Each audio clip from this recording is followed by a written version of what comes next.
Sampaikan pada Yesus segala beban hidupmu.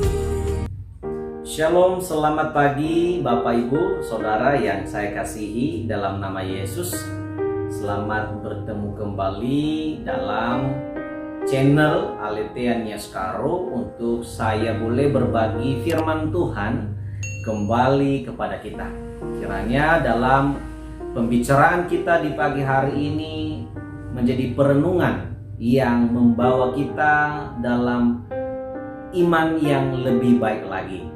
Firman Tuhan yang boleh saya bagikan kepada kita, mendorong kita untuk semakin bertumbuh di dalam Tuhan. Bapak Ibu Saudara yang terkasih, sebagai dasar firman Tuhan bagi kita di pagi hari ini, kita baca di dalam Yohanes pasal 14 ayat 27.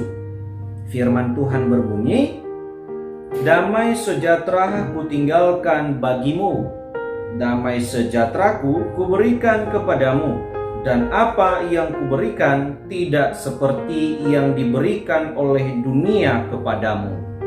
Janganlah gelisah dan gentar hatimu." Bapak Ibu Saudara yang terkasih, kita pasti punya pengalaman yang sama. Waktu kita berada dalam sebuah masalah, kita diancam, kita berada dalam suatu problema yang membuat kita itu tidak berdaya, bisa jadi selalu kita respon dengan kekhawatiran.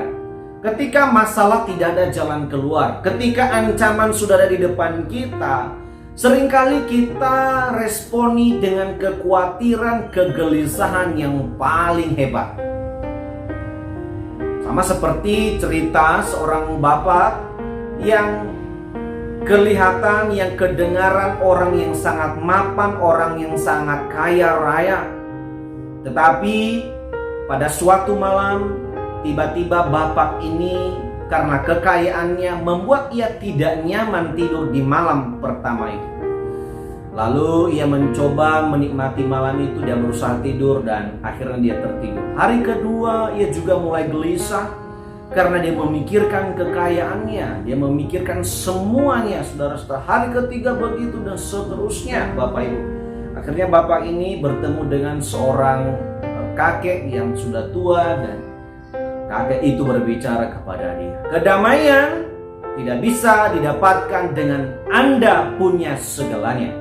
Saudara, bapak harus bertemu dengan seorang atau sumber pemberi daripada berkat itu sendiri. Lalu bapak ini ketika ia mendengarkan, ia berpikir panjang, siapakah yang ia maksud? Siapakah yang maksud? Lalu kakek tua itu dengan sontak, spontan dia berkata, "Jumpailah Tuhan sebagai penentu hidup ini, hidup atau mati." Dari perkataan si kakek tua ini, akhirnya bapak ini mengerti bahwa selama ini dia hanya mengandalkan kekayaannya, tapi tidak mengandalkan Tuhan. Saudara-saudara yang terkasih, hal yang sama dialami oleh para murid-murid Yesus. Yesus sudah memberitahukan kepada mereka bahwa sebentar lagi Yesus tidak bersama dengan mereka. Mereka akan hidup sendiri lagi. Mereka tidak akan punya guru lagi yang akan membela mereka dengan orang-orang Farisi dan ahli-ahli Taurat ketika dalam perdebatan tentang Injil. Lalu Yesus berkata, "Tenang saja, aku akan mengutus penghibur bagi kamu." Lalu masuk pada ayat 27 ini, dalam ayat kita di pagi hari ini, Yesus berkata, "Damai sejahteraku berikan, kutinggalkan kepadamu." Apa yang diberikan dunia itu sangat berbeda dan jauh berbeda, saudara-saudara yang terkasih, jauh sekali. Kedamaian yang diberikan Tuhan adalah kedamaian yang mampu menerobos segala situasi apapun. Walaupun kita berada dalam situasi masalah, bahkan masalah itu mengancam nyawa kita, kedamaian Allah bekerja di sana untuk kita mampu melewati situasi yang ribet ini. Kita melihat kehidupan murid-murid pada akhirnya, Bapak Ibu ya. Ketika Tuhan berkata, "Damai sejahtera ku tinggalkan kepadamu." Betul, pada masa akhir hidup para murid-murid, kedamaian itu dimiliki oleh mereka. Saat mereka ditangkap, saat mereka diseret oleh prajurit Romawi, saat mereka dibunuh, mereka tidak pernah menyesal, mereka tidak pernah kecewa memberitakan Injil. Bapak Ibu Saudara yang terkasih, sehingga akhirnya Yesus berkata, jangan gelisah dan gentar hati. Kenapa?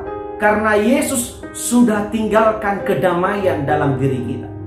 Yesus pergi kepada Bapa. Yesus telah naik ke surga, lalu Yesus mengutus Roh Kudus kepada kita. Bapak Ibu Saudara yang terkasih, Roh Kudus itulah yang akan kembali memberikan penghiburan, menyatakan kedamaian, memberitahukan kedamaian yang Yesus telah sampaikan dalam firman-Nya.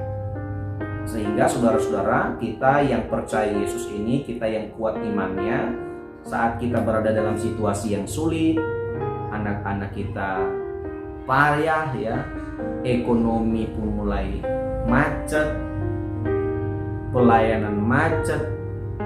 Situasi sulit ini membuat kita pasti khawatir Bapak Ibu, betul ya? Tetapi ketika kedamaian Tuhan menghimpun memimpin kita pasti bisa melewati itu dengan ucapan syukur. Amin ya. Damai sejahtera yang Tuhan berikan kepada kita adalah damai sejahtera yang membuat kita tetap bersyukur dan tidak pernah mengeluh. Makanya Yesus berkata, jangan gelisah hatimu, jangan gentar hatimu. Artinya bahwa dalam hal apapun yang menggentarkan kita, tetaplah bersyukur. Amin saudara-saudara ya. Saya percaya kita pun di pagi hari ini ya, mungkin kekhawatiran kita berbeda-beda. Ada mungkin saudara yang sedang menonton ini, yang sedang mendengarkan ini dalam masalah ekonomi, masalah studi, masalah kerohanian kita, masalah pelayanan.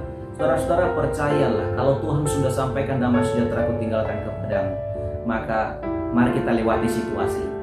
Mari kita lewati situasi. Sehebat dan seribet apapun masalah kita sekarang, percayalah Tuhan memantau kita. Amin ya. Tuhan memantau kita. Dan melalui peringatan turunnya Roh Kudus pada minggu yang lalu kita peringati, itu juga memberikan kekuatan kepada kita bahwa Allah tetap memantau, Allah tetap memperhatikan kita. Allah punya CCTV untuk melihat, memantau umatnya, anak-anaknya, kita hari ini dalam menghadapi situasi-situasi yang sulit. Dan intinya, tetaplah bersyukur. Tuhan menolong kita dalam firman Tuhan hari ini. Tuhan memampukan kita menjalani hari ini. Tuhan memampukan kita melewati masalah yang ada. Percayalah, kedamaian Allah berikan itu sangat berbeda dengan dunia yang ditawarkan. Kedamaian Tuhan menjadikan kita tetap berpengharapan kepadanya, tetap bersyukur menerobos masalah yang terjadi dalam hidup kita. Tuhan memberkati. Terima kasih kesempatan saudara, waktu saudara hari ini dalam mendengarkan renungan ini. Tuhan memberkati dan selamat beraktivitas. Selamat pagi. Shalom.